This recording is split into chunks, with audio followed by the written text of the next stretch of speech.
വേണ്ടാ ഏതാ മാങ്ങ നമുക്ക് എന്താ പ്രത്യേകത എന്താന്ന് പറഞ്ഞു കഴിഞ്ഞാൽ 1 കിലോന്റെ മേലെ വലിപ്പുള്ള മാങ്ങയാണ്. പക്ഷെ അതിന്റെ അണ്ടിയൊക്കെ ഭയങ്കര ചെറുതല്ലേ. 1,200 ഉണ്ടായിരുന്ന മാങ്ങയുടെ സീഡ്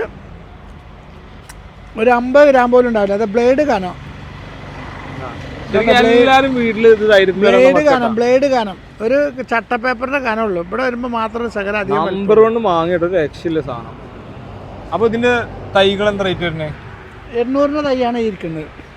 എന്താ ഇതിന്റെ പ്രത്യേകത? എത്ര വർഷം? ഇതിന്റെ 600 3-3.5 വർഷം കൊണ്ട് കായ്ക്കും. നല്ല ടേസ്റ്റുള്ള മാങ്ങ തിന്നാം, നല്ല വലിപ്പത്തിൽ തിന്നാം. അപ്പൊ കണ്ടത് തന്നെ 1,200 സംതിങ് 190 ഗ്രാം ഉണ്ടായിരുന്നു. ഞങ്ങളല്ല ഒരു 5-6 പേര് കഴിച്ചിട്ടും എല്ലാരും തിന്നു കഴിഞ്ഞിട്ടും ആവശ്യത്തിന് മാങ്ങ ഉണ്ടായിരുന്നു. ഒന്ന് മുറിച്ചാൽ പേടിക്കേണ്ട ആവശ്യമില്ല. അത് മാത്രല്ല ഇതിന്റെ തൈകള് ബംഗാൾ തൈ ഒന്നല്ലേ? അത് കേരള ബെഡാട്ടോ. നമ്മളെ നാട്ടിലുണ്ടായ മദർ പ്ലാന്റിൽ നിന്ന് ഞാൻ പറിച്ചു കൊടുത്ത് തിന്നുന്നത് അതുപോലെ തന്നെ അതിന് ഗ്രാഫ്റ്റ് ചെയ്ത തൈകളാണിത്. ഇതും അടിപൊളി. എന്തായാലും 100% നമ്മൾ ഗ്യാരണ്ടി 100% ഗ്യാരണ്ടി നമ്മുടെ നാട്ടിൽ കാഴ്ച മരത്തുനിന്നാണ് നമ്മൾ ഇത് ഗ്രാഫ്റ്റ് ചെയ്തെടുത്തിട്ടുള്ളത്.